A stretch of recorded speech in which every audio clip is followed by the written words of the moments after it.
Ar suvoki, kad pasaulis keičiasi? Kada paskutinį kartą reguliavai televizoriaus anteną? Išryškinai fotojuostelę? Skaičiavai naudodamas skaičiuotuvą? Naudojai rašalo korektorių? Skambinai iš telefono būdelės?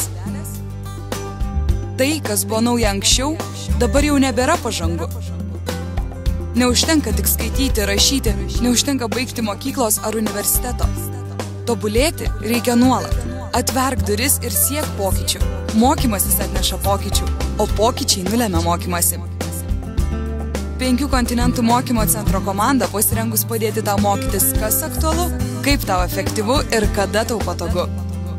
Daugiau informacijos rasi mokymai.5.lt. Laidą remia interaktyvioji IP televizija 5 TV.